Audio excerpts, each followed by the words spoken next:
Hello all, good evening. Welcome to Professor Academy. So இன்னைக்கு நம்ம எந்த யூனிட்டோட PYQ டிஸ்கஸ் பண்ண போறோம் அப்படின்னா from Unit 4 Business Finance. So இந்த Business Finance பார்த்தீங்க அப்படின்னா ஸோ மோஸ்டா இதுல வந்து நம்மளுக்கு கொஷின்ஸ் எப்படி கேட்கலாம் அப்படின்னு சொல்லி பார்த்தீங்க அப்படின்னா லைக் ஃபார்முலா பேஸ் பண்ணி கொஷின்ஸ் வந்து நம்மளுக்கு கேட்கலாம். அண்ட் அதே மாதிரி நம்மளோட அந்த தியரிஸ் இருக்கு தெரியுங்களா? ஸோ அதை பேஸ் பண்ணி கொஷின் கேட்கலாம். அது ரொம்ப முக்கியமா இதுல நம்மளுக்கு வந்து பார்த்தீங்க அப்படின்னா அந்த கேபிட்டல் ஸ்ட்ரக்சரு இது ஓரியன்டா கொஷின்ஸ் வந்து நம்ம நிறையவே வந்து எக்ஸ்பெக்ட் பண்ணலாம். ஏன்னா இப்போ நம்ம ப்ரீவியஸ் இயர் கொஸ்டின்ஸ் எடுத்து பார்க்கும்போது பேஸ்ட் ஆன் ரிஸ்க் இந்த capital structure so cost of capital இதை பத்தினதான் அதிகமா கொஸ்டின்ஸ் வந்து கேட்டிருக்காங்க. ஸோ இதுல என்ன அண்ட் இதுல வந்து என்ன மாதிரியான ஒரு கொஸ்டின்ஸ் எல்லாம் கேட்டிருக்காங்க அப்படின்றத இன்னைக்கு ஃபுல்லாவே வந்து நம்ம பார்க்கலாம். ஓகேங்களா? So first question, which of the following assumption from the basis of hypothesis in stating irrelevance of capital structure regarding weighted average cost of capital remains constant? So approach எல்லாருக்குமே தெரியும் இல்லைங்களா? ஸோ அப்ரோச்னு சொல்லுவாங்க, தியரின்னு சொல்லுவாங்க இல்லையா? ஸோ அதாவது மாடிக்லனி and Miller approach அப்படின்னு சொல்லுவாங்க இல்லையா? ஸோ இந்த தியரியில ரெண்டு பேசிஸ்ல இருக்கும். ஸோ ஒன்னு வந்து பாத்தீங்க அப்படின்னா டாக்ஸ் இல்லாம இன்னொன்னு வந்து டாக்ஸ் வச்சு அந்த மாதிரி ஒரு கேட்டகரி இருக்கும். இதுல இங்க வந்து பாத்தீங்கன்னா irrelevance அப்படின்னு சொல்லி கொடுத்திருக்காங்க. சோ நார்மலா அப்ரோச்ல தியரியில அவங்க என்ன சொல்லுவாங்க அப்படின்னு சொல்லி பாத்தீங்கன்னா அதாவது இதுல சோ என்ன மாதிரியான விஷயங்களை ஒரு பிசினஸ்ல ஆட் பண்ணாலும் சோ அது பிசினஸோட வேல்யூவை எந்த ஒரு அஃபெக்டும் பண்ணாது. அதாவது என்ன மீனிங் irrelevance தியரி அப்படின்னும் போது இங்க இட் ரிமைன்ஸ் கான்ஸ்டன்ட். அதாவது ஏதாவது ஒரு டெப்டையோ ஒரு ஈக்விட்டியோ நம்ம வந்து பிசினஸ்ல ஆட் பண்றோம் அப்படின்னா அது நம்மளோட ஃபர்மோட வேல்யூவை எந்த ஒரு அஃபெக்டும் பண்ணாது. Which means it remains constant. So that is no change in firm's value அப்படின்னு சொல்லி சொல்றாங்க. சரிங்களா? இதுக்கு இன்னொரு ஒரு பேர் என்ன அப்படின்னு பாத்தீங்கன்னா irrelevance theory of capital structure அப்படின்னு சொல்லுவாங்க. ஓகேங்களா? இதுல ஃபர்ஸ்ட் அதாவது நோ டாக்ஸ் அப்படின்ற வெர்ஷன்ல வந்து பாத்தீங்க அப்படின்னா நம்மளுக்கு நிறைய அசம்ஷன்ஸ் இருக்கு. அதுல ஃபர்ஸ்ட் ஒன் வந்து பாத்தீங்க அப்படின்னு பாத்தீங்கன்னா பர்ஃபெக்ட் கேபிட்டல் மார்க்கெட் அப்படின்னு சொல்லுவாங்க. என்னது? பர்ஃபெக்ட் கேபிட்டல் மார்க்கெட் அப்படின்னு சொல்லுவாங்க. அதாவது என்னன்னா இங்க no transaction cost. So all investment like நம்மளோட பாரோயிங்கா இருக்கட்டும், நம்மளோட லெண்டிங்ஸா இருக்கட்டும், இது எல்லாமே ஈக்குவலா தான் இருக்கும். ஸோ சேமான ரேட்ல தான் இருக்கும். அப்ப இங்க டிரான்சாக்ஷன் காஸ்ட் அப்படின்ற எதுவுமே இந்த பர்ஃபெக்ட் கேபிட்டல் மார்க்கெட்ல ஆட் ஆகாது. சரிங்களா? அடுத்து என்ன அப்படின்னு பாத்தீங்கன்னா நோ டாக்ஸ். ஸோ இங்க எந்த ஒரு கார்பரேட் டாக்ஸுமே வசூல் பண்ண மாட்டாங்க. ஸோ கார்பரேட் டாக்ஸஸ் இக்னோர்ட் அப்படின்னு சொல்றாங்க. ஓகேங்களா? அடுத்து பாத்தீங்கன்னா full dividend payment. So payment of dividend அப்படின்றது ஸோ எப்பவுமே ஃபுல்லா வந்து பே பண்ணிடுறாங்க. அப்ப ஃபுல் பேமெண்ட் ஆஃப் டிவிடெண்ட் வந்து இருக்கும். ஓகேங்களா? நெக்ஸ்ட் அசம்ஷன் என்ன அப்படின்னு பாத்தீங்கன்னா EBIT, earning before interest and tax இருக்கு இல்லையா? ஸோ நீங்க இன்வெஸ்டர் வந்து இந்த மாதிரி ஒரு சம் ஃபோர்காஸ்ட் அபவுட் EBIT இருக்கும் இல்லையா? அது நிலையா இருக்கும் அப்படின்னு சொல்லி சொல்றாங்க. ஸோ முன்னாடி வந்து EBIT எப்படி அவங்க வந்து நினைச்சிட்டு இருக்காங்களோ சேம் அதே மாதிரியான ஒரு இதுலதான் இது போயிட்டு இருக்கும். அவங்களோட எக்ஸ்பெக்டேஷன் வந்து ஒரு வேல்யூ வந்து பாத்தீங்க அப்படின்னா இருக்கும், சேம் எக்ஸ்பெக்டா தான் இருக்கும். அந்த எக்ஸ்பெக்டேஷன் அப்படின்றது வந்து இட்ஸ் ரிமைன் சேஞ்ச்டு அப்படின்றத வந்து இங்க சொல்லியிருக்காங்க. ஓகேங்களா? அடுத்து லாஸ்ட் ஒன் பாத்தீங்க அப்படின்னா ஆல் ஃபார்ம்ஸ். ஸோ அந்த எதெல்லாம் அந்த கம்பேரிசனுக்குள்ள வருதோ அவங்க எல்லாமே சிமிலரான பிசினஸ் ரிஸ்க்ல இருப்பாங்க. ஸோ அந்த மாதிரி கம்பேரிசன்ல இருக்கிற அந்த ஃபார்ம்ஸ் எல்லாமே சிமிலர் பிசினஸ் ரிஸ்க்ல இருப்பாங்க. இது அஞ்சுமே நம்மளோட irrelevance ஆஃப் கேபிட்டல் ஸ்ட்ரக்சரோட அசம்ஷன்ஸ் அப்படின்னு சொல்லி சொல்றாங்க. ஸோ இப்போ இங்கேயும் சில அசம்ஷன்ஸ் கொடுக்குறாங்க. ஸோ இதுல இல்லாத இதுல வந்து எதெல்லாம் அதோட அசம்ஷன்ஸ்னு பாயிண்ட் அவுட் பண்ண சொல்லியிருக்காங்க. பர்ஃபெக்ட் கேபிட்டல் மார்க்கெட் இங்கே இருக்கா? Perfect capital market. So it is one of the object. அடுத்த ஹெட்ரோஜீனியஸ் ரிஸ்க் கிளாஸ். நான் என்ன சொன்னேன்? பிசினஸ் ரிஸ்க் அப்படின்றது சேமா இருக்கும். கம்பேரிசன்ல இருக்க எல்லாமே ஒரு ஹோமோஜீனியஸான ரிஸ்க் இருக்கும்னு சொன்னோம். அங்க இங்க என்ன கொடுத்திருக்கான்? ஹெட்ரோஜீனியஸ் கொடுத்திருக்கான். அப்ப இது கிடையாது. அடுத்து ஆப்சன்ஸ் ஆஃப் டாக்ஸ், அதாவது நோ டாக்ஸ் சொல்லியிருக்கான். அப்ப இதுவும் கரெக்ட். அடுத்து ஃபுல் டிவிடெண்ட் பே பண்ணிடுவாங்க. ஸோ இங்கேயும் ஃபுல் டிவிடெண்ட் பே அவுட் இருக்கு. EBIT வந்து பாத்தீங்கன்னா அவங்களோட அந்த சேம் எக்ஸ்பெக்டேஷன் ஃபோக்கஸ் பண்ணது தான் இருக்கும் அப்படின்றது சொல்லியிருக்காங்க. ஸோ இங்கேயும் same expectation of firms EBIT with which evaluate the firm value. அப்ப அந்த firm value வச்சு அவங்களோட EBIT ஓட evaluation வந்து சேம் எக்ஸ்பெக்டேஷன் தான் இருக்கு அப்படின்றத சொல்லியிருக்காங்க. ஸோ அப்ப எல்லாமே கரெக்ட். இந்த ஒரு விஷயம் மட்டும்தான் ஹெட்ரோஜீனியஸ்னு போட்டிருக்கான். ஆக்சுவலா இது என்ன வரணும்? நம்மளுக்கு ஹோமோஜீனியஸ் வரணும். ஸோ இதெல்லாம் மார்க் பண்ணோம் அப்படின்னு பாத்தீங்கன்னா B தவிர மத்த எல்லாமே correct. So A, C, D and E only. ஓகேங்களா? Next, rearrange the steps followed in evaluating investment proposal using NPV method. So என்பிவினா நம்மளுக்கு தெரியும் நெட் பிரசன்ட் வேல்யூ அப்படின்றது. ஸோ அப்ப அதுக்கு என்ன அர்த்தம் அப்படின்னு பாத்தீங்கன்னா, ஸோ இங்க present value of cash inflow and outflow அதை தான் இன்னும் சொல்லுவாங்க நெட் பிரசன்ட் வேல்யூ அப்படின்னு சொல்லுவாங்க. ஸோ இன்னைக்கு இருக்க ₹100 மதிப்பு இன்னமும் அடுத்து ஒரு ஒரு ஒரு 6 மாசம் கழிச்சோ, இன்னும் ஒரு 4 மாசமோ, இல்ல எவ்வளவோ ஒரு நாள் கழிச்சோ அதே சேமா இருக்குமா அப்படின்னு கேட்டா டவுட். இப்ப நம்ம சின்ன பிள்ளையா இருக்கும்போது ₹1 அப்படின்னும்போது ஸ்கூலுக்குலாம் நம்ம ₹1 வாங்கிட்டு போவோம். ₹2 வாங்கிட்டு போவோம். இப்ப இருக்க கிட்ஸ்க்கு ₹1 குடுத்தா அதெல்லாம் ₹1 அவங்களுக்குலாம் பார்த்ததே இல்லன்னு கூட சொல்லலாம். ஸோ ரொம்ப ரேர். அவங்க எடுத்தோனே ₹5 ₹10 ₹10 தான் அவங்களோட அந்த ஸ்நாக்ஸ்க்கு வாங்குற ஒரு அமௌண்ட்டா தான் இருக்கு நம்ம பசங்க எல்லாமே இல்லீங்களா? ஸோ அப்ப அதுக்கான அந்த வேல்யூவ சொல்றது தான் என்பிவி நெட் பிரசன்ட் வேல்யூ அப்படின்னு சொல்லுவாங்க. சரிங்களா? ஸோ இதுல மோஸ்ட்டா வந்து பார்த்தீங்கன்னா, இன்ஃப்ளோஸ் அண்ட் அவுட்ஃப்ளோஸ் வரும். ஸோ பிரசன்ட்டா இருக்க இன்ஃப்ளோ, அவுட்ஃப்ளோ வச்சு கால்குலேட் பண்ணுவோம். ஓகேங்களா? இதுக்கு ஸ்டெப்ஸ் இருக்கு. ஓகேங்களா? ஸோ இந்த ஸ்டெப்ஸ் ஆக்சுவலா இந்த நம்மளோட அந்த கொஸ்டின் டிஸ்கஷன்ல நெட் பிரசன்ட் வேல்யூ மெத்தட் 2 மாதிரி ஒரு விஷயத்துல கேட்டிருப்பாங்க. இப்ப ஃபர்ஸ்ட் ஒரு இருக்கத நம்ம பார்ப்போம். இதே கொஸ்டின்ல வேற ஒரு ஃப்ரேமிங்ல கேட்டிருப்பாங்க. அதையும் நம்ம பார்ப்போம். ஓகேங்களா? ஸோ இந்த ஃப்ரேம பொறுத்தவரைக்கும் எப்படி ஃபர்ஸ்ட் வந்து நம்ம அதுக்கான அந்த ஸ்டெப்ஸ வந்து அரேஞ்ச் பண்ணணும் அப்படின்னு பார்த்தீங்கன்னா, ஃபர்ஸ்ட் ஃபோர்காஸ்டிங் கேஷ் ஃப்ளோ. நம்ம என்ன பண்றோம்? கேஷ் ஃப்ளோவ ஃபோர்காஸ்ட் பண்றோம். ஓகேங்களா? ஸோ கேஷ் ஃப்ளோ இதுல என்ன நடந்திருக்கு? இன்ஃப்ளோ, அவுட்ஃப்ளோ இது எல்லாத்தையுமே இந்த பர்ட்டிகுலர் ப்ராஜெக்ட்க்கு எவ்வளவு ஜெனரேட் பண்ணோம் அப்படின்றத வந்து நம்ம வந்து அறிஞ்சுக்கிறோம். இது ஃபர்ஸ்ட் ஸ்டெப். செகண்ட் ஒன் என்ன பண்ணணும் அப்படின்னா, அவங்களோட டிஸ்கவுண்ட் ரேட்ட வந்து நம்ம ஃபிக்ஸ் பண்ணுவோம். ஓகேங்களா? டிஸ்கவுண்ட் ரேட்ட நம்ம அப்ராப்ரியேட் ஆன டிஸ்கவுண்ட் ரேட்ட ஐடென்டிஃபை பண்றோம். ஓகேங்களா? அடுத்து என்ன அப்படின்னு பார்த்தீங்கன்னா, PV present value of cash flow. First என்ன பண்ணோம்? என்ன கேஷ் ஃப்ளோ, இன்ஃப்ளோ, அவுட்ஃப்ளோ இருக்குன்றத பார்க்குறோம். ஓகேங்களா? அடுத்து இங்க என்ன பண்றோம்னா, அந்த இன்ஃப்ளோ அண்ட் அவுட்ஃப்ளோக்கு என்ன மாதிரியான பிரசன்ட் வேல்யூ இருக்கு அப்படின்றத வந்து செக் பண்றோம். ஓகேங்களா? அதுக்கப்புறம் அது மூலமா நம்மளோட என்பிவி வேல்யூவ கால்குலேட் பண்ணிட்டு அண்ட் லாஸ்ட்டா என்ன பண்றோம் அப்படின்னா, அத ரேங்க் பண்றோம். அதாவது டெசிஷன்ஸ் இங்க தான் கிரியேட் ஆகுது.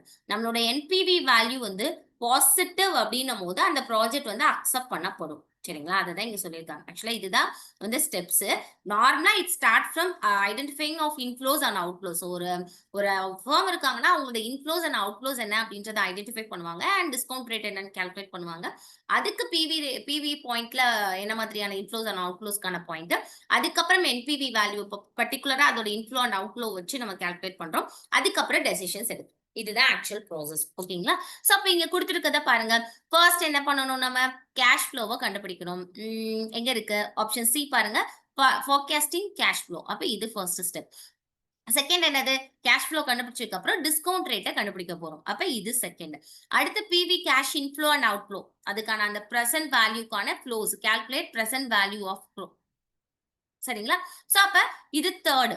அண்ட் அடுத்து வந்து பாத்தீங்க அப்படின்னா கம்ப்யூட் என்பிவி நெட் பிரசன்ட் வேல்யூவை இன்ஃப்ளோ அண்ட் அவுட்ஃப்ளோ பேஸ் பண்ணி நம்ம கால்குலேட் பண்றோம். அண்ட் லாஸ்ட் என்ன பண்றோம்? அந்த ப்ராஜெக்ட ரேங்க் பண்றோம். சோ இப்படிதான் இந்த ஃப்ளோ வந்து இருக்கும். ஓகேங்களா? இதே மாதிரி தான் இன்னொரு டைப் ஆஃப் கொஸ்டின் கேட்டிருப்பாங்க. கொஞ்சம் எலாபரேட்டா இருக்கும் அவ்வளவுதான். ஓகேங்களா? பட் ரெண்டுக்கான ப்ராசஸ் அப்படின்றது இட் ஸ்டார்ட் ஃப்ரம் இப்படிதான். இதுல ஆரம்பிச்சு இங்க ரேங்கிங் அப்புறம் அந்த டெசிஷன் அப்படின்றதுல தான் முடியும். சரிங்களா? சோ இதெல்லாம் மேட்ச் பண்ணோம் அப்படின்னு பாத்தீங்கன்னா ஆப்ஷன் சி. ஓகேங்களா? Next, when foreign currency assets and liabilities match in terms of amount of exposure and timing of maturities, it is described as.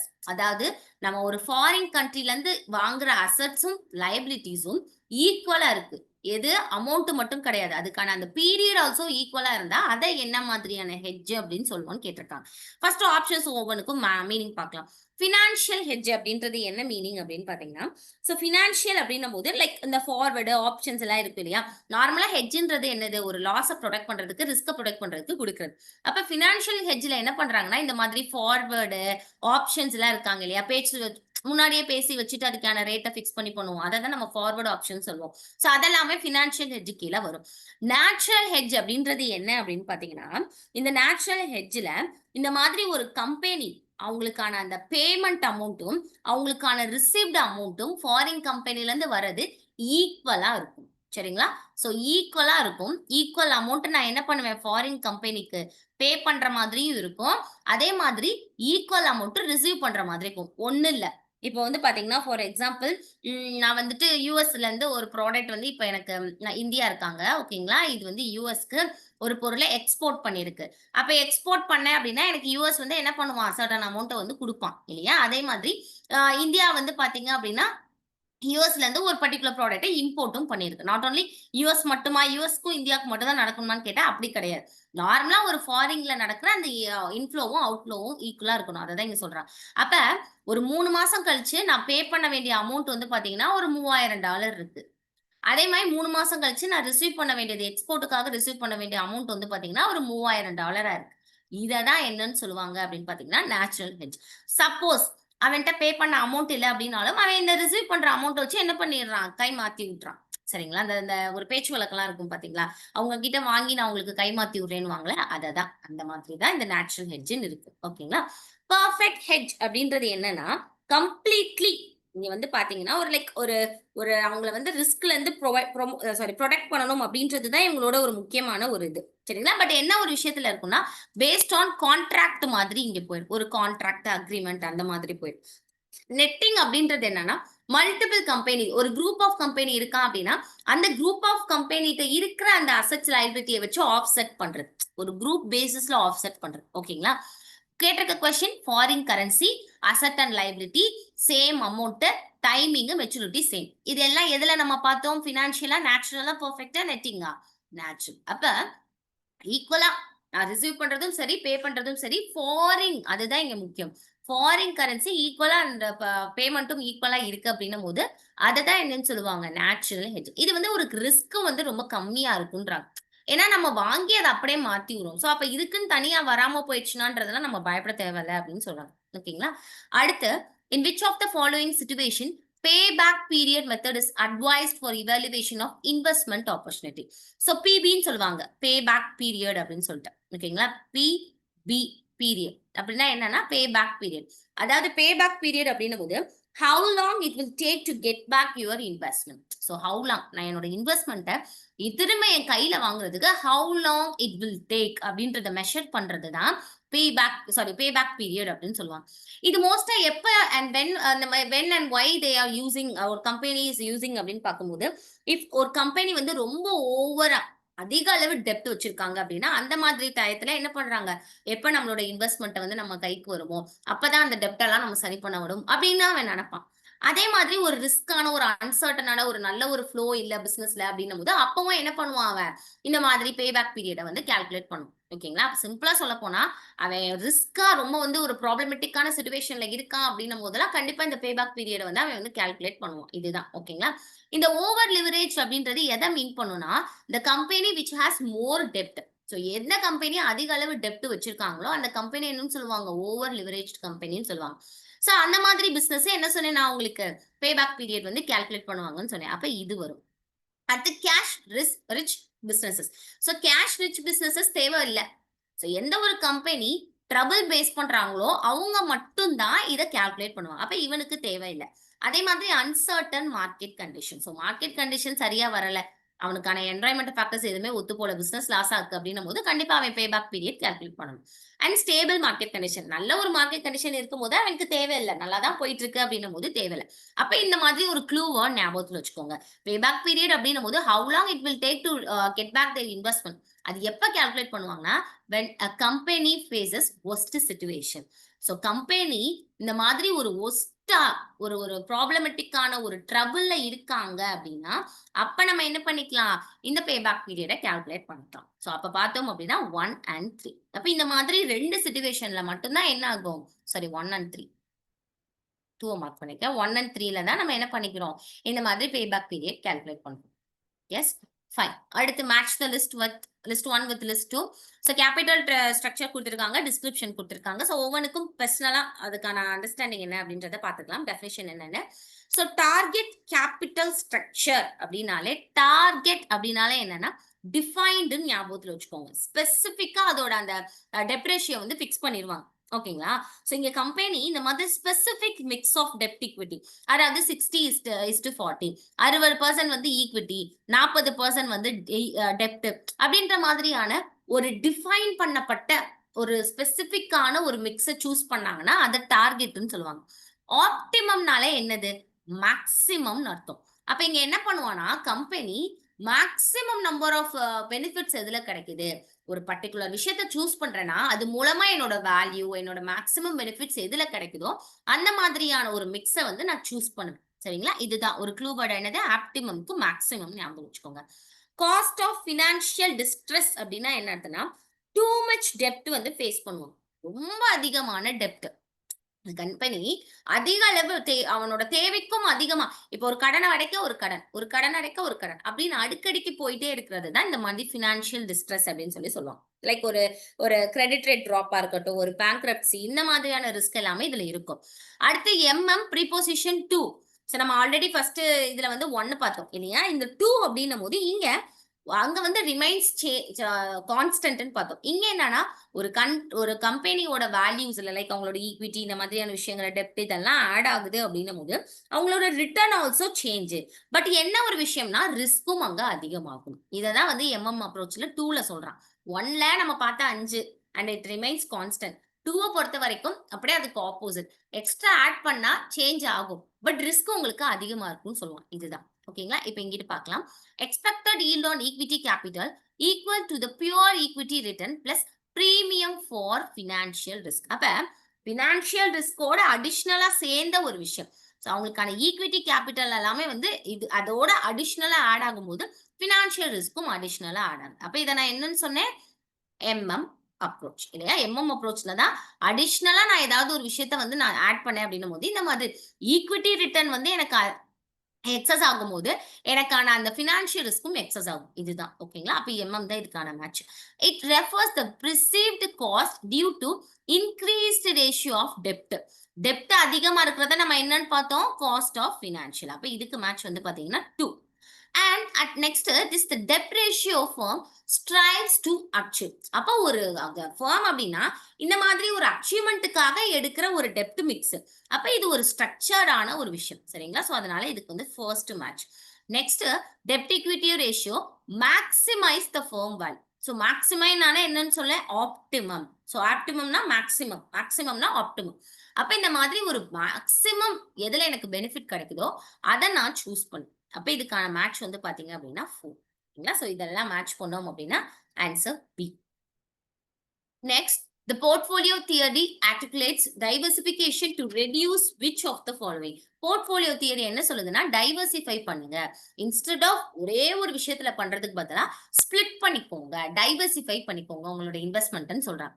அந்த ரிஸ்க் இது கீழ் கொடுத்திருக்கிறதுல எந்த ரிஸ்க கம்மி பண்ணுது இந்த பர்டிகுலர் ஸ்டேட்மெண்ட் தான் கொடுத்திருக்க கொஸ்டின்.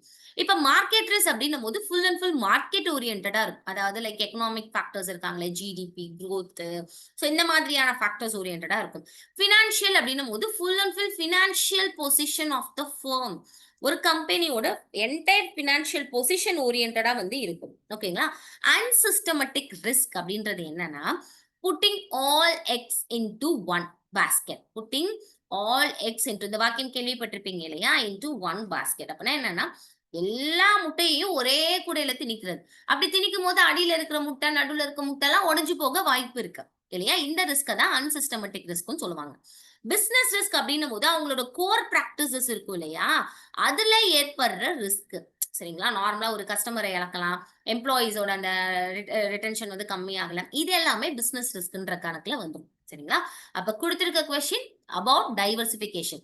அப்ப மார்க்கெட் ரிஸ்க் டைவர்சிபிகேஷன் தருமா? தராது. பினான்சியல் ரிஸ்க்கும் டைவர்சிபிகேஷன் இல்ல. பிசினஸ்க்கும் டைவர்சிபிகேஷன் கிடையாது. அன்சிஸ்டமேட்டிக் ரிஸ்க் தான் இதோட டீல் பண்ணி இருக்கு. அப்ப இந்த மாதிரி டைவர்சிபிகேஷன் அப்படின்ற ஒரு விஷயம் அன்சிஸ்டமேட்டிக் ரிஸ்க கம்மி பண்ணுது. ஏன்னா அன்சிஸ்டமேட்டிக் ரிஸ்க் அப்படின்றது இந்த மாதிரி எல்லா ஒரு இன்வெஸ்ட்மெண்ட்டையும் ஒரே இடத்துல நீங்களே யோசிச்சு பாருங்க. ஒரு 10 லட்சம் உங்ககிட்ட இருக்குன்னா 10 லட்சம் ஒரே பிசினஸ்ல போடாம ஸ்பிளிட் பண்ணி போட்டுக்கலாம். இதுல கொஞ்சம், அதுல கொஞ்சம், இதுல கொஞ்சம் அப்படி பண்ணும்போது இட் வில் பி பெட்டர் அப்படின்னு சொல்லி சொல்றாங்க. ஓகேங்களா? So next, arrange the following steps in logical sequence operation of the arbitrage pricing theory, ABT. So இதுக்கான எக்ஸ்பான்ஷன்ஸ் எல்லாம் வந்து தெரிஞ்சுக்கலாம். Arbitrage pricing theory. ஸோ இந்த தியரி என்ன செய்யுது அப்படின்னு பாத்தீங்கன்னா ரிட்டர்ன் ஆன் செக்யூரிட்டி இருக்கு இல்லையா? அந்த செக்யூரிட்டிஸ் எல்லாமே இன்ஃப்ளூயன்ஸ்டு பை மேக்ரோ ஃபேக்டர்ஸ் அப்படின்னு சொல்றாங்க. இந்த ஏபிடி என்ன சொல்லுதுன்னா நம்மளோட அந்த செக்யூரிட்டியோட இன்வெஸ்ட்மெண்ட்ஸுக்கான அந்த return will be influenced by macro factors. Macro ஃபேக்டர்ஸ்னா நம்மளுக்கு தெரியும் இல்லையா? நம்மளோட ஜிடிபி, நம்மளுக்கான அந்த growth, இன்ஃப்ளேஷன், இந்த மாதிரி ரெசெஷன், இது எல்லாமே என்ன அப்படின்னு பாத்தீங்கன்னா சம்பந்தமில்லாத ஒரு இது எல்லாமே வந்து பாத்தீங்கன்னா வெளியே இருந்து வர என்வாயன்மெண்டல் மேக்ரோ என்வாயன்மெண்டல் ஃபேக்டர். ஓகேங்களா? சோ இதுக்கான அந்த ஸ்டெப்ஸ் அப்படின்றது இட் ஸ்டார்ட் ஃப்ரம் ஃபர்ஸ்ட் என்னன்னா ஐடென்டிஃபை பண்ணணும் என்ன மாதிரியான மேக்ரோ எக்கனாமிக் ஃபேக்டர்ஸ் எல்லாம் இருக்கு அப்படின்னு. ஏன்னா எல்லா ஃபேக்டரும் எல்லா பிசினஸையும் அஃபெக்ட் பண்ணும்ன்றது கிடையாது. ஒரு 10 ஃபேக்டர் இருக்குன்னா அந்த 10 ஃபேக்டருமே அஃபெக்ட் பண்ணுமான்னு கேட்டா கிடையாது. ஸோ இட் டிபெண்ட்ஸ் அவங்களோட நேச்சர் ஆஃப் பிசினஸ் பொறுத்து அமையும். இப்ப என்னோட நேச்சர் ஆஃப் பிசினஸ்க்கு ஏத்த மாதிரி ஒரு பாலிசி கவர்மெண்ட் இறக்கிட்டு இருக்கான் அப்படின்னும் போது அது அது என்னைய அஃபெக்ட் பண்ணும். ஸோ அப்ப அவங்களுக்கான அந்த மேக்ரோ எக்கனாமிக் ஃபேக்டர்ஸ் என்னன்றதை ஐடென்டிஃபை பண்ணணும். அதுக்கப்புறம் என்ன பண்ணணும் அப்படின்னா ஹவு மச் எக்ஸ்ட்ரா ரிட்டர்ன் நம்ம பே பண்ணணும். அதாவது லைக் ப்ரீமியம் கால்குலேஷன். அப்ப இப்போ நம்மளோட ஜெனரல் ரூலே என்னது, ரிஸ்க் அதிகமா இருந்துச்சுன்னா உங்களுக்கான ரிட்டர்ன் அதிகமா இருக்கும். இதுதான ரூல் மாதிரி. அப்ப இங்க உங்களுக்கு ரிஸ்க் நீங்க மைக்ரோ ஃபேக்டர்ஸ் என்னன்னு தெரிஞ்சுக்கிட்டீங்க. அப்ப அதுல இருந்து உங்களுக்கு ஒரு அளவு கிடைச்சிருச்சு. ரிஸ்க் இவ்வளவுலாம் இருக்குன்றத டிஃபைன் பண்ணிட்டீங்க. அப்ப அதுக்கான அந்த பிரீமியம் ரிஸ்க் ஏத்த நம்ம ரிட்டர்ன் எவ்வளோ அப்படின்றத இங்க நம்ம என்ன பண்றோம், பிக்ஸ் பண்றோம். ஓகேங்களா? இப்ப நீங்க 100 ரிஸ்க் இருக்குன்னு நினைச்சிருக்கீங்க. இப்ப 105 ரிஸ்க் இருக்குன்னா, இந்த 5க்கு நீங்க என்ன பண்றீங்க? பிரீமியம் அப்படின்ற ஒரு வேர்டைய பிக்ஸ் பண்றீங்க. இதுதான் செகண்ட் ஸ்டேஜ். தேர்ட் ஸ்டெப் என்ன அப்படின்னு பாத்தீங்கன்னா, இதுக்கான அந்த சென்சிட்டிவ். சோ எப்படி அந்த how much the factor R sensitive to your business அப்படின்றத வந்து நம்ம பார்க்கணும். சோ அதுக்கான அந்த சென்சிட்டிவிட்டிய அனாலிசிஸ் பண்ணணும். ஓகேங்களா? எஸ்டிமேட் பண்ணணும். அப்ப இங்க பாருங்க. சோ ஃபர்ஸ்ட் ஒன் என்னது, மேக்ரோ ஃபேக்டரா ஐடென்டிஃபை பண்ணணும். அப்ப இது ஃபர்ஸ்ட் ஸ்டெப். அடுத்து ரிஸ்க் பிரீமியம்கான வேல்யூஸை வந்து கால்குலேட் பண்றோம். அண்ட் அடுத்து சென்சிட்டிவிட்டியை கால்குலேட் பண்றோம். அப்ப 1 2 3. அப்ப 3 2 1ன்ற ப்ராசஸ்ல போயிட்டு இருக்கு. அப்ப ஆப்ஷன் சி. ஓகேங்களா? So next, match the list 1 with list 2. So exchange rate, forward market, arbitrage, direct quotation கொடுத்திருக்காங்க. இப்ப exchange rate அப்படின்றது நம்மளுக்கு பேங்கிங் படிக்கும் போது எக்ஸ்சேஞ்ச் ரேட் படிக்காம நம்ம கண்டிப்பா இருந்திருக்க மாட்டோம் இல்லையா? எக்ஸ்சேஞ்ச் ரேட்ன்றது என்னன்னா ஒரு நாட்டோட மதிப்புக்கும் இன்னொரு பல்வகை நாடோட கரன்சிக்கான அந்த வேறுபாடு எந்த அளவுக்கு ரெண்டுக்கான அந்த டிஃபரன்சியேஷன்ஸ் இருக்கு அப்படின்றத சொல்றதுதான் எக்ஸ்சேஞ்ச் ரேட் அப்படின்னு சொல்லுவாங்க. சோ ஒரு கரண்ட் இப்போ நம்ம இந்தியா கரன்சியை வச்சு நான் மல்டிபிள் கரன்சியை கம்பேர் பண்ணிக்கலாம். இப்ப யூரோல எப்படி இருக்கு, நம்மளோட யூஎஸ் டாலர் எப்படி இருக்கு, அப்படி பாக்குறது எக்ஸ்சேஞ்ச் ரேட். அப்போ உங்களோட அந்த கண்ட்ரி அது not only your country. So நார்மலா ஒரு இப்ப நீங்க வந்து கம்பேர் கூட பண்ணிக்கலாம், யூரோவையும் டாலரையும் கூட கம்பேர் பண்ணிக்கலாம். சோ இந்த மாதிரி ஒரு நாட்டோட மதிப்பும் இன்னொரு நாட்டோட மதிப்பும் அதுக்கான அந்த வேல்யூ வந்து கால்குலேட் பண்றது தான் எக்ஸ்சேஞ்ச் ரேட்னு சொல்லுவாங்க. ஃபார்வர்ட் மார்க்கெட் அப்படின்றது என்னன்னா லைக் ஒரு முன்னாடியே டிசைட் பண்ற ஒரு விஷயம். ஃபியூச்சர்ல நான் வந்துட்டு இந்த ரேட்ல இந்த பொருளை இந்த விலையில வாங்கிக்கிறேன் அப்படின்னு சொல்லி பிக்ஸ் பண்ணிக்கிறது தான் ஃபார்வர்ட் மார்க்கெட். ஆர்பிட்ரேஜ் அப்படின்றது என்னன்னா, சோ இங்க அதாவது என்ன செய்யறாங்கன்னா ஒரு பர்டிகுலர் பொருளை நான் கம்மி ரேட்ல ஒரு மார்க்கெட்ல வாங்கிட்டு அதே பொருளை என்ன பண்றேன், கூட விலைக்கு இன்னொரு மார்க்கெட்ல செல் பண்றேன். அதுதான் ஆர்பிட்ரேஜ் அப்படின்னு சொல்லுவாங்க. டைரக்ட் கொட்டேஷன், எக்ஸ்சேஞ்ச் ரேட் ரெண்டுமே பாத்தீங்கன்னா உங்களுக்கு சேமா இருக்கும். இந்த எக்ஸ்சேஞ்ச் ரேட்டோட ஒரு விஷயம் தான் டைரக்ட் கொட்டேஷன் அப்படின்னு சொல்லுவாங்க. அதாவது என்னன்னா இங்க நம்மளோட ஹோம் கண்ட்ரியோட வேல்யூ இன்னொரு ஃபாரின் கரன்சிக்கு எவ்வளவு ஈக்குவலா இருக்கு.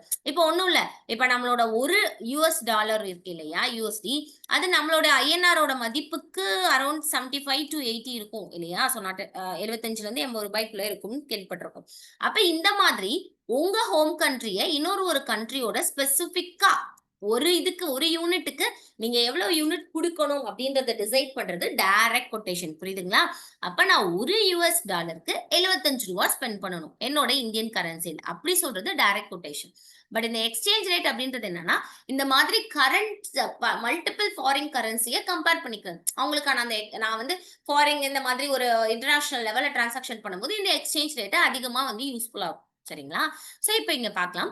It refers the price of 1 unit of foreign currency in term of some units of home கரன்சின்னு கொடுத்திருக்காங்க. அப்ப ஹோம் கரன்சியோட உங்களோட அந்த மதிப்புக்கும் ஃபாரின் கரன்சில நீங்க ஒரு யூனிட்க்கு எந்த அளவு கரன்சியை ஸ்பெண்ட் பண்ணணும் அப்படின்றத எதுல நம்ம பார்த்தோம், டைரக்ட் கொட்டேஷன். அப்ப இதுக்கான மேட்ச் இது. அடுத்து, it is the process of making less profits by exploiting price differences of assets in different market. ஆர்பிட்ரேஜ்ல நான் என்ன சொன்னேன், ஒரு பொருளை கம்மி ரேட்டுக்கு வாங்கி இன்னொரு மார்க்கெட்ல போய் அதிக ரேட்டுக்கு விற்கிறது, அததான் என்னன்னு சொல்லுவோம், ஆர்பிட்ரேஜ் அப்படின்னு சொல்லுவோம். அடுத்து, where transaction are entered into settlement on future date. future dateல நான் இது ஒரு இன்வால்வ் ஆகுறேனால அது என்னது, forward market. அடுத்து, it is the price of 1 unit of currency in terms of some units of another currency. நம்மளோட ஹோமையும் இன்னொரு ஒரு ஸ்பெசிபிக்கா ஒரு விஷயத்தை கம்பேர் பண்ணோம்னா தட் இஸ் டைரக்ட் கொட்டேஷன். ஜென்ரலா ஒரு யூனிட் ஆஃப் கரன்சியை இன்னொரு ஒரு நாட்டோட கரன்சியோட கம்பேர் பண்ணிக்கிறது. மேபி இதுல வந்து எப்படி இருக்கும் பாத்தீங்கன்னா, இப்ப யூஎஸ்டியோட ஒன்னையும் ஒரு டாலரோட மதிப்பு இப்ப இந்திய ஐஎன்ஆரோட மதிப்பு வந்து பாத்தீங்கன்னா 75 இருக்குன்னு வச்சுக்கோங்களேன். இங்க எப்படி போடுவாங்கன்னா 1/75. அப்ப பண்ணி அங்க ஒரு வேல்யூ வரும் இல்லையா எக்ஸ்ன்னு சொல்லிட்டு இந்த வேல்யூ தான் எக்ஸ்சேஞ்ச் ரேட்னு சொல்லுவாங்க. ஓகேங்களா. பட் இங்க இதுக்கு ஈக்குவல் 75 ரூபாய் அப்படின்னு சொல்றது டைரக்ட் கொட்டேஷன் அப்படின்னு சொல்லுவாங்க. ஓகேங்களா. சோ மேட்ச் பண்ணோம் அப்படின்னு பாத்தீங்கன்னா ஆப்ஷன் டி. அண்ட் நெக்ஸ்ட் நான் சொன்னேன் இல்லைங்களா என்பிவி சாரி நெட் பிரசன்ட் வேல்யூல அகைன் ஒரு கொஸ்டின் வந்து கொஞ்சம் இதோட அதுக்கான அந்த இதெல்லாம் மாத்தி கேட்டிருக்காங்க அப்படின்னு சொல்லிட்டு அந்த கொஸ்டின் தான் இது. ஓகேங்களா. So same net present value அப்படின்றது நம்மளோட அந்த பிரசன்ட் வேல்யூ ஆஃப் நம்மளோட ஃபியூச்சர் சாரி நம்மளோட அந்த பிரசன்ட் வேல்யூ என்ன இருக்கு. சோ அதோட அந்த ஒரு ஒரு இதுல நம்ம இன்வெஸ்ட் பண்ணிருக்கோம் அப்படின்னா சோ அதோட அந்த present value of cash inflow and outflow calculate பண்றது தான் என்பிவி அப்படின்னு சொல்லி சொல்லுவோம். சோ இதுல ஸ்டெப்ஸ் அப்படின்றத ஆரம்பத்துல நம்ம பார்த்தோம். சோ இன்னொரு முறையில எப்படி இருக்கும் பாத்தீங்கன்னா ஃபர்ஸ்ட் ஆஸ் யூஷுவல் சோ நம்ம என்ன பண்ணுவோம் allocate cash flow. So cash flow identify பண்றோம். ஓகேங்களா. சோ ஃபர்ஸ்ட் ஒன் என்ன அப்படின்னா calculate cash flow. ஓகேங்களா. அடுத்த ஸ்டெப் என்ன அப்படின்னு பாத்தீங்கன்னா ஸ்பெசிபிக்கா calculate cash inflow. அடுத்தது calculate cash outflow. அதாவது இந்த ஹெட்டிங் கீழ தான் இது ரெண்டும் வருது. ஓகேங்களா. So cash flow calculationல calculator of inflow and calculation of cash outflow இருக்கு. அதுக்கப்புறம் இது ரெண்டுக்கும் PV calculate பண்றது. PV of cash inflow and PV for cash outflow அப்படின்னு சொல்லி சொல்றோம். சரிங்களா. அடுத்து லாஸ்ட் என்ன பண்ணிட்டோம்னா இப்ப PV ரெண்டு பேருக்கும் தனித்தனியா இருக்கு. இப்ப நான் என்ன கால்குலேட் பண்ணிடுறேன் நெட் பிரசன்ட் வேல்யூ கால்குலேட் பண்ணுவேன். எப்படி அப்படின்னு பாத்தீங்கன்னா PV of inflow இன்ஃப்ளோவோடதும் மைனஸ் PV of outflow அப்படின்னு சொல்லி சொல்றாங்க. ஓகேங்களா. இதுதான் ஸ்டெப்ஸ். சோ அங்க பார்த்த ஸ்டெப்ஸையும் ரிமைண்ட் பண்ணிக்கோங்க. இங்க பாக்குற ஸ்டெப்ஸையும் ஞாபகத்துல வச்சுக்கோங்க. ஓகேங்களா. சோ ஃபர்ஸ்ட் என்ன பண்ணணும் கேஷ் இன்ஃப்ளோ கால்குலேட் பண்ணணும். அப்ப பாருங்க calculate net present value இது லாஸ்ட் calculate cash outflow அடுத்து calculate cash inflow. ஓகேங்களா. அப்ப இதுதான் நம்மளுக்கு ஃபர்ஸ்ட் ஸ்டெப். அப்ப கேஷ் இன்ஃப்ளோஸ்லாம் என்ன கேஷ் அவுட்ஃப்ளோஸ்லாம் என்ன அப்படின்றது வந்து நம்ம கால்குலேட் பண்ணுவோம். சாரி. சோ அதுக்கப்புறம் வந்து பாத்தீங்க அப்படின்னா நம்மளுடைய ஓவரால் நம்மளுக்கான அந்த என்டையர் PV ஒவ்வொன்றுக்கும் கால்குலேட் பண்ணுவோம். அண்ட் தென் நெக்ஸ்ட் வந்து பாத்தீங்க அப்படின்னா நெட் பிரசன்ட் வேல்யூ கால்குலேட் பண்ணுவோம். சரிங்களா. சோ இங்க ஃபர்ஸ்ட் என்ன பண்ணிருக்காங்க அப்படின்னு பாத்தீங்கன்னா அவுட்ஃப்ளோ கால்குலேஷன் எடுத்திருக்காங்க. ஓகேங்களா. சோ ஆக்சுவலா இதுல ஏன் அவுட்ஃப்ளோ வந்து ஃபர்ஸ்ட் போட்டிருக்காங்கன்னா அவுட்ஃப்ளோன்றது என்னன்னா எக்ஸ்பென்சஸ். ஓகேங்களா. இன்ஃப்ளோ அப்படின்றது என்னன்னா ரிசீவ். சோ அதனால இங்க என்ன பண்ணிருக்காங்க அப்படின்னு பாத்தீங்கன்னா அவுட்ஃப்ளோவை போட்டுட்டு அடுத்துதான் இன்ஃப்ளோ வந்திருக்காங்க. ஓகேங்களா. சோ ஃபர்ஸ்ட் எல்லாமே வந்து அவுட்ஃப்ளோ கால்குலேஷன் இருக்கு. அண்ட் தென் என்ன பண்ணிருக்காங்க அப்படின்னு பாத்தீங்கன்னா இன்ஃப்ளோ போட்டிருக்காங்க. Outflow inflow inflow. ஓகேங்களா. அப்ப ஃபர்ஸ்ட் என்ன பண்றேன் அவுட்ஃப்ளோ எடுக்கிறேன். செகண்ட் என்ன கால்குலேட் பண்றேன் இன்ஃப்ளோ கால்குலேட் பண்றேன். அதுக்கப்புறம் அவுட்ஃப்ளோக்கான என்ன கால்குலேஷன் present value calculation. அடுத்து இன்ஃப்ளோக்கான present value calculation. At last NPV calculate பண்றேன். சோ அங்க நம்ம வந்து என்ன பண்ணிட்டோம்னா கேஷ் ஃப்ளோ அப்படின்னு ஜெனரலா ஐடென்டிஃபை ஃபோர்காஸ்டிங் கேஷ் ஃப்ளோன்னு போட்டுட்டு இந்த மாதிரி டிஸ்கவுண்ட் ரேட்டை ஃபிக்ஸ் பண்ணிட்டு PV கால்குலேட் பண்ணிட்டு NPV வந்துட்டு நம்ம டெசிஷன் போட்டோம். இங்க அந்த ஸ்பெசிபிக்கா கேஷ் ஃப்ளோன்னு ஒரு பர்டிகுலர் ஸ்டெப் இருக்கு இல்லையா அதுல இருக்க சப்ஸ்டெப்ஸ் எல்லாமே இங்க கொடுத்துருக்காங்க. அவ்வளவுதான் சிம்பிளா புரிஞ்சுக்கணும். இதுதான் கேஷ் ஃப்ளோ கால்குலேஷனோட சப்ஸ்டெப்ஸ் இதெல்லாம். ஓகேங்களா. அதுல நான் அவுட்ஃப்ளோ இன்ஃப்ளோ அது ரெண்டுக்கும் தனித்தனியா PV அண்ட் லாஸ்ட் NPV வந்து கால்குலேட் பண்ணிடுறேன். ஓகேங்களா. And next question, which one of the following refers composition of long-term funds such as debentures, long-term borrowings, preference shares, equity shares in capitalization of a company அப்படின்னு கொடுத்திருக்காங்க. ஓகேங்களா. So நார்மலா ஒரு capital structure அப்படின்றது என்னன்னா how company finance it's long term operation. So ஒரு company அவங்களோட long term ஆப்ரேஷனை எப்படி வந்து பண்ணிட்டு இருக்காங்க அப்படின்றத சொல்றது தான் நம்ம என்னன்னு சொல்லுவோம் கேபிட்டல் ஸ்ட்ரக்சர் அப்படின்னு சொல்லி சொல்லுவோம். சரிங்களா. சோ இந்த அதாவது என்ன சுருக்கமா இங்க கேட்டிருக்காங்கன்னா ஒரு அவங்களோட லாங் டேர்ம் ஃபண்டை இந்த மாதிரி டிபெஞ்சர்ஸ் பாரோயிங்ஸ் இந்த மாதிரி பிரிச்சு போறது என்ன அப்படின்றது கேட்டிருக்காங்க. இப்ப காஸ்ட் ஆஃப் கேபிட்டல் அப்படின்றது என்னன்னா அவங்களோட அந்த காஸ்ட் ஃபார் ரைசிங் ஃபண்ட்ஸ் இருக்கும் இல்லையா ஒரு ஃபண்டை ரைஸ் பண்றதுக்கான அந்த நான் ஸ்பெண்ட் பண்ற காஸ்ட் அததான் காஸ்ட் ஆஃப் கேபிட்டல்னு சொல்லுவாங்க. கேபிட்டல் பட்ஜெட்டிங் அப்படின்னும் போது இந்த மாதிரி ஒரு டெசிஷன் மேக்கிங் ஒரு லாங் டேர்ம் ப்ராஜெக்ட் நான் பண்ண போறேன் அப்படின்னா அந்த இன்வெஸ்ட்மெண்ட் ரிலேட்டடான அந்த பட்ஜெட்டிங் டிசிஷன்ஸ் எல்லாமே கேபிட்டல் பட்ஜெட்டிங் குள்ள வந்துடும். Working capital which is for short term அந்த day to day expenses meet out பண்றதுக்காக நம்ம ஸ்பெண்ட் பண்ற கேபிட்டல். கேபிட்டல் ஸ்ட்ரக்சர் அப்படின்றது என்னன்னா, ஸ்ட்ரக்சர்னா என்னது? அமைப்பு, வடிவமைப்பு. அப்ப இங்க என்ன பண்றான்? என்ட்ட இப்போ ஒரு 10,00,000 இருக்குன்னா, இந்த 10,00,000 நான் என்ன பண்றேன்? ஈக்விட்டில பாதி, பிரிஃபரன்ஸ் ஷேர்ஸ்ல பாதி, டிபென்ச்சர்ஸ்ல பாதி. மேபி இதுக்கு வந்து பாத்தீங்கன்னா 5,00,000 குடுத்துட்டு, இதுக்கெல்லாம் வந்து பாத்தீங்க அப்படின்னா 25, 250 அப்படின்னு நான் பிரிச்சுக்கிறேன்னு வச்சுக்கோங்களேன். இத தான் என்னன்னு சொல்லுவாங்க? Capital structure. அப்ப இந்த மாதிரி ஒரு லாங் டெர்ம் ஃபண்ட பிரிச்சு போடுறது.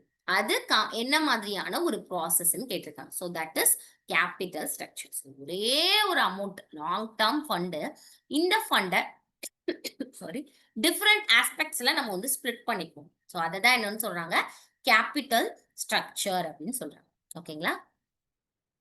So yeah that's all about today's session. So இன்னைக்கு வந்து ஃபுல்லா பிசினஸ் ஃபினான்ஸ் ஓரியன்டா பார்த்திருக்கோம். ஸோ ஓரளவு கிளாரிட்டி இருக்கும்னு நினைக்கிறேன். ஸோ ஜென்ரலா இப்போ உங்களுக்கே ஒரு ஒப்பீனியன் கிடைச்சிருக்கும். ஸோ மோஸ்ட்டா வந்து பார்த்தீங்கன்னா, எம்.எம் தியரி பத்தி கேட்டிருக்கான். இதெல்லாம் வந்து ரொம்ப டஃப்பானதெல்லாம் கிடையாது. இதோட அந்த கான்செப்ட்ஸ்லாம் நீங்க இப்ப நான் சொல்லும்போதே உங்களுக்கு ஓரளவு ஒரு ஐடியா கிடைச்சிருக்கும். ஏன்னா, ஒவ்வொரு ஆப்ஷன்ஸுமே மோஸ்ட்டா நான் எக்ஸ்பிளைன் பண்ணிட்டேன். ஸோ தட் ஒரு கிளாரிட்டி உங்களுக்கு அந்தந்த ஓகே அப்ப ஆர்பிட்ரேஷன் இதுதான். ஸோ இந்த மாரி டார்கெட் இதுனா இப்படிதான் இருக்கும். எக்ஸ்சேஞ்ச்னா இது, கோட்டானா இது அப்படின்னு ஓரளவு ஒரு கிளாரிட்டி இருக்கும். ஸோ அப்ப இத பேஸ் பண்ணி கொஸ்டின்ஸ் கேட்டாங்க அப்படின்னும்போது, இந்த ஞாபகத்துல வச்சு நீங்க என்ன பண்ணுங்க ஆப்ஷன்ஸ வந்து ரீட் பண்ணுங்க. அதே மாதிரி எப்பவுமே நம்ம குடுக்குற ஒரு ஒரு முக்கியமான ஒரு சஜஷன் என்னன்னா, ஒரு கொஸ்டின் இருக்குன்னு வச்சுக்கோங்களேன். அந்த கொஸ்டின நல்லா ரீட் பண்ணிட்டு, அதுக்கான ஐடியாவ ஃபர்ஸ்ட்டு உள்ள வாங்கிக்கோங்க. வாங்கிட்டு ஆப்ஷன்ஸ் ஒவ்வொன்னத்துக்கும் மீனிங் நோட் பண்ணி வச்சுக்கோங்க. நம்மளுக்கு ரஃப் ஷீட் குடுக்குறான். சரிங்களா? ஸோ ஆப்ஷன் ஒவ்வொன்னுக்கும் நீங்க உட்கார்ந்து எலாபரேட்டா எழுத தேவையில்ல. ஜஸ்ட் இத தான் சொல்றான். இத தான் சொல்றான். இத தான் சொல்றான்னு எழுதிக்கோங்க. ஏன்னா, யுஜிசிய பொறுத்தவரைக்கும் நம்மளுக்கு டைரக்ட் கொஸ்டின்ஸ் கேட்கறதுக்கு வாய்ப்பு ரொம்பவே கம்மி. அப்ப இதுல இன்டைரக்ட்டா இந்த விஷயம் ஒளிஞ்சிருக்கு. கொஸ்டினா புரிதல் இருந்தது. கீழ ஒவ்வொரு ஆப்ஷனுக்கும் அர்த்தங்கள் தெரிஞ்சது அப்படின்னும்போது, ஈஸியா நம்ம என்ன பண்ணிக்கலாம்? கனெக்ட் பண்ணிக்கலாம். ஸோ அத தான் சொல்ல வரேன். ஸோ திஸ் இஸ் ஒரு ஒரு ஈசியஸ்ட் மெத்தட் அப்படின்னு சொல்லலாம். ஏன்னா நம்ம வந்து கன்ஃப்யூஸ் ஆகாம இருப்போம். ஏன்னா நம்ம ஒரு அவசரத்துல என்ன பண்ணிருவோம், ஈவன் தோ நம்மளுக்கு அது நல்லா தெரிஞ்சிருந்தாலும், நம்ம நெறைய டைம் அத வந்து மிஸ் பண்ணியிருப்போம். ஸோ அது நடக்காம இருக்கணும் அப்டின்னா, நம்ம இந்த மாதிரியான ஒரு மெத்தட ஃபாலோ பண்ணோம்னா, மச் பெட்டர். ஓகேங்களா? So all the very best. Thank you all. Good night.